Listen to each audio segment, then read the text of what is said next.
Hello po sa inyong lahat mga ka-crypto. Ako po si Pinoy Crypto Trader at sa video na ito ay atin mong pag-uusapan ang tungkol dito kay XRP. Kung saan ang sabi rito ay Pundit says it's hard to believe XRP crop will go to the moon but all stars are lining up for a rally. Ayan, meron pong isang crypto expert dito or crypto analyst ang nakapagsabi na mahirap daw pong paniwalaan na itong si XRP ay makakaranas ng isang matinding pag-angat sa presyo kung saan ay posible daw pong umabot hanggang sa buwan ang kanyang presyo sapagkat ayon po sa kanyang technical analysis ay lahat daw po ng mga signals sa kanyang mga indicators ay nagkakatugma. Kaya yan po ang ating pag-uusapan sa video na ito, ang kanyang paliwanag sa kanyang technical analysis kay XRP. Pero bago po tayo magpatuloy, ay nais ko lamang po munang bigyang linaw ang aking disclaimer kung saan ang nilalaman po ng video na ito ay hindi po ito isang financial advice. For education and information purposes lamang po ang layunin nito. At ayan, ang sabi rito ay popular crypto pundit Moon Shila recently shared an optimistic outlook on XRP, noting that its moon rally now has an extremely high chance of happening. Ayan. Ang crypto expert po na ito na nagbahagi ng kanyang optimistic na pananaw dito kay XRP ay walang iba kundi si Moon Shila. At ayon po sa kanya ay ngayon, ang kalagayan daw po ngayon nitong sa XRP ay mataas na raw po yung kanyang posibilidad o yung kanyang tsansa na siya ay makaranas ng moon rally. Sa mga bago lamang po rito, kung pag sinabi po nating moon rally, ay napakataas po yan na presyo kung saan ay magagawa po niyang lampasan yung kanyang nakalipas na pinaka all-time high na presyo o yung kanyang nakamit na pinakamataas na presyo ay malalampasan po niya yan. Kaya ganyan po katindi ang kapag sinabi nating moon rally. Ayan, technical indicators aligning in XRP favor. Yan, yung mga technical indicators ni Ginoong Moon Shila rito ay nagkaka-align or nagkakatugma at pabor po sila dito kay XRP.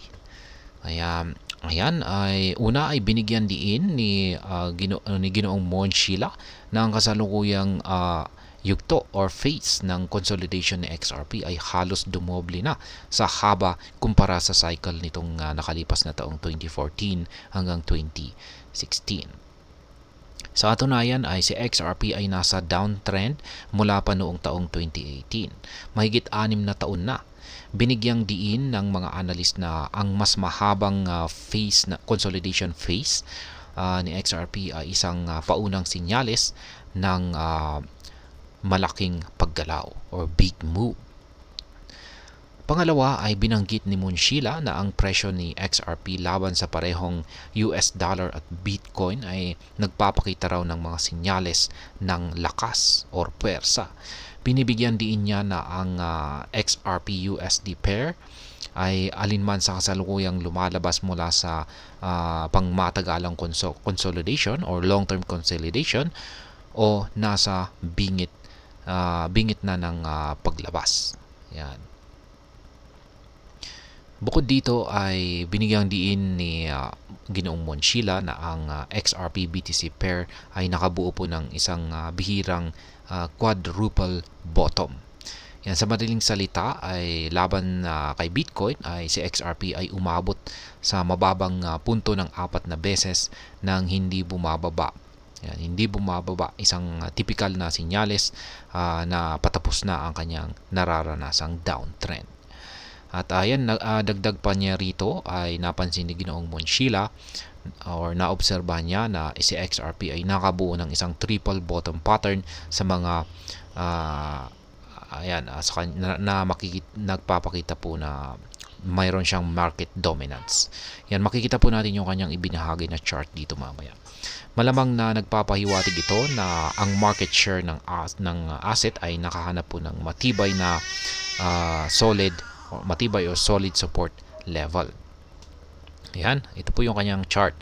Ayan, ang pangatlo ay binanggit ng ni Ginoong Monchila na ang paborableng konklusyon sa legal na labanan sa pagitan po ni Ripple at SEC.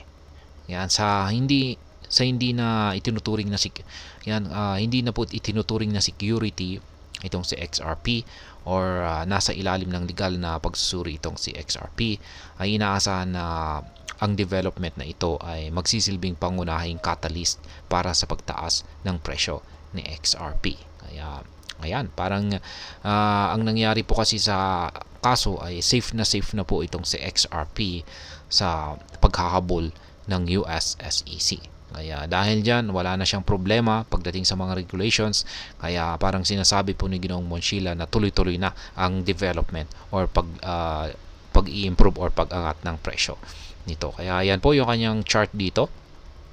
Yan, pinapakita po niya rito na may pagkakahawig ang pattern dito sa nakalipas na performance ni XRP sa ngayon.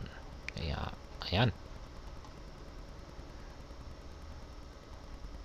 Risk investing in XRP now outweighs gains. Kaya ayan, lahat ng mga lahat po ng binigyang diin dito ay naniniwala ang mga analyst na ang mga bituin ay nakahanay raw para kay XRP, or naka-align yung mga bituin kay XRP. At dahil dyan ay ito raw ang nagbibigay ng pagkakataon kay XRP na makaranas ng isang moon rally. At ayan po, kapansin-pansin ang bullish na pananaw ni Ginoong Monchila kay XRP ay higit pang pinagtibay ng mga alaala or memories ng yung naging performance ni XRP nitong nakalipas na taong 2014 hanggang 2016. Kung kailan ito ay nakakita ng mga gains or nagbigay po ng mga gains na halos umaabot po ng 50,000% sa loob ng humigit kumulang na 333 mga araw, 333 days. Ayan, mukhang kapag yan po yung nakikita kong numero, ay yan po yung taon, yan, kung gaano katagal sinakop ng mga Kastila ang ating bansa or ang Pilipinas. 333 days.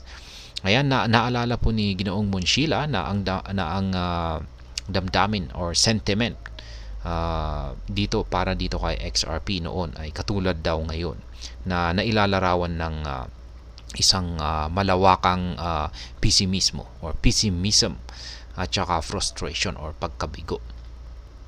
Yan, bilang resulta ay naniniwala si Ginoong Monchila na ang market ay naghahanda para sa isang potensyal na moon rally.